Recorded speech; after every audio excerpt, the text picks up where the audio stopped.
pam pam pam pam. Salut tout le monde, c'est Neveresque. On se retrouve pour parler de Mission Impossible The Final Reckoning, le dernier volet de la saga, mené de main de maître par Tom Cruise depuis près de 30 ans. Ma mission, si toutefois je l'accepte, est de vous livrer mon avis le plus objectif possible, sans trop de spoil. Cette introduction s'autodétruira dans 5 secondes. Le monde est au bord du précipice. Pour le sauver, il faut passer par lui. Si toutefois il l'accepte. Et que dire de ce Final Reckoning? Est-ce que j'ai aimé? Pas aimé? Ah, c'est compliqué. C'est compliqué parce que, même quasiment 24 heures après, j'ai toujours pas fait le point fixe sur ce que je pensais du film. Mais je vais quand même essayer de faire au mieux. Disons que les 2h50 du film sont passées relativement bien. Je ne me suis pas ennuyé pour autant. Déjà, c'est un bon point. Pour autant, il y a des longueurs. Je les ai ressenties. Il y a des longueurs, et pourquoi? Pourquoi? Parce que les enjeux cherchent à être surexpliqués. On cherche à dramatiser énormément ce qui se passe. Et c'est peut-être un peu trop. Le ton est très grave, très sérieux. Il y a beaucoup moins d'humour. Beaucoup moins. Contrairement déjà à l'opus précédent, où quand même on a eu pas mal de légèreté, de ce qui fait le sel de la franchise jusque-là, avec un petit peu d'action, machin. Et là, beaucoup plus de ton grave. On sentait vraiment qu'on allait vers une sorte de fin du monde, d'apocalypse, etc. C'est bon, si vous voulez, il y a Terminator. Bon, je spoil pas plus, mais voilà. Le fait est que, bon, hein, dans le genre ton grave, c'est la fin du monde, etc. Ça va. À ce niveau-là, ils en ont fait peut-être un petit peu trop. Dommage. Pour le reste, le film donc s'enchaîne assez bien. Quand même, globalement, même s'il y a ces moments de surexplication, on apprécie le spectacle. C'est un blockbuster qui fait son travail de blockbuster en faisant une belle mise en scène, en faisant de bons cadrages. La réalisation globale est assez forte. Assez forte. Je dois le dire quand même, j'ai été quand même époustouflé par le spectacle. Donc, vraiment à ce niveau-là, très bon point. Tout ce que vous avez été, tout ce que vous avez fait, a conduit à ça. Mais je peux comprendre effectivement que la surenchère d'enjeux explicative, surexplicative peut agacer. Clairement. Surtout quand on regarde l'action qui, elle, est en retrait. D'ailleurs, à ce propos, je n'ai pas compris l'article du Télégramme qui souligne comme principal défaut du film des scènes d'action trop longues. C'est à se demander s'ils ont vu le film. Je ne comprends pas. Je ne comprends pas. Clairement. Mais bon, qu'importe. Cela étant dit, donc des scènes d'action en retrait, très en retrait, ce qui est vraiment en contraste avec quasiment le reste de la saga. Quasiment. Clairement, c'est un film qui est à part, finalement. Dans la saga, beaucoup plus d'enjeux, beaucoup plus de tension. Ah oui, parce que la tension est vachement bien gérée, par contre. Ça, alors là, très très forte. Même si, personnellement, je ne suis pas fan de la séquence sous l'eau. À ce niveau-là, pour moi, c'est un peu le ventre mou du film.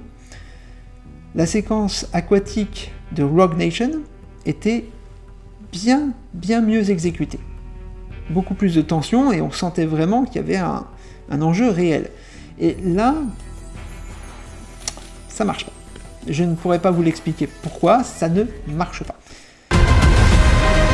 Nos vies sont la somme de nos choix. C'est ta raison d'être. Un petit point sur le casting, même si globalement on reprend le casting du précédent, logique puisque c'est une suite directe. Le casting est très bon, l'antagoniste je l'adore, je l'adore. Surtout sa réplique à la fin. Bon, voilà, je n'en dis pas plus. Je ne vous spoilerai pas, mais voilà, très bonne performance de Essay Morales, je crois. Je ne sais pas si on prononce comme ça, mais bon. Et Hayley Atwell, qui a plus ou moins pris la place de Rebecca Ferguson, s'en sort avec les honneurs, même si je préfère le personnage de Rebecca Ferguson. Bon, c'est ainsi. Pomme Clémentieff, pareil, très bon rôle, même si elle est en retrait, je trouve, sur cet épisode. Et bien sûr, évidemment, Tom Cruise qui fait vraiment des merveilles à plus de 60 ans. On aimerait bien avoir sa capacité physique à son âge, hein. Clairement.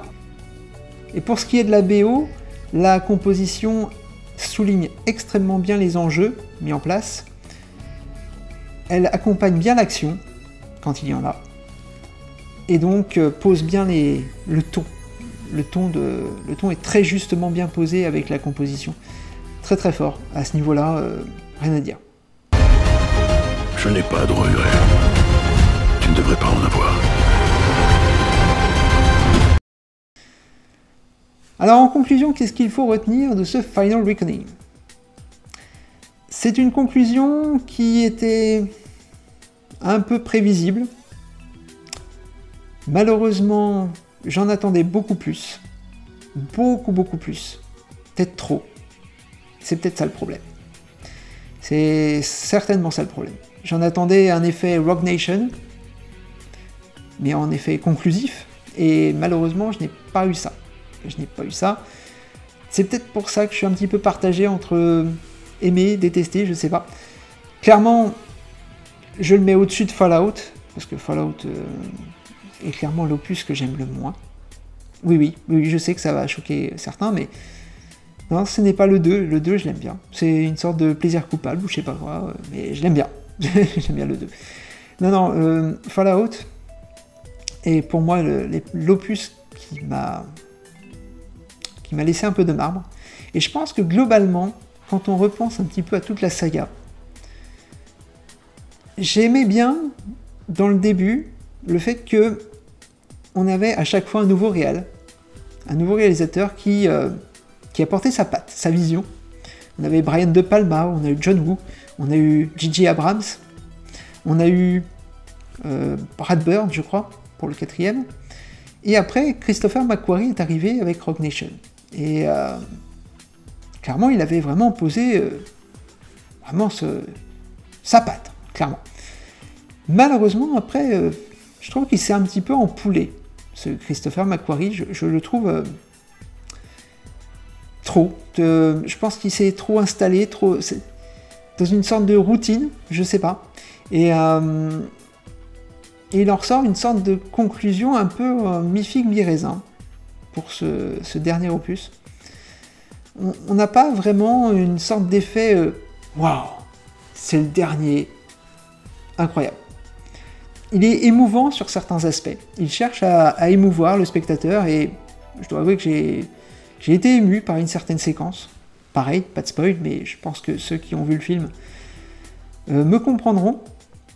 Dans une certaine séquence avec une bombe. Voilà, j'en dis pas plus. Très émouvant ce passage. Mais oui, à part vouloir émouvoir et dire voilà, c'est le dernier, etc. Je sais pas. Je pense qu'effectivement, ces deux derniers opus en deux parties là, ouais.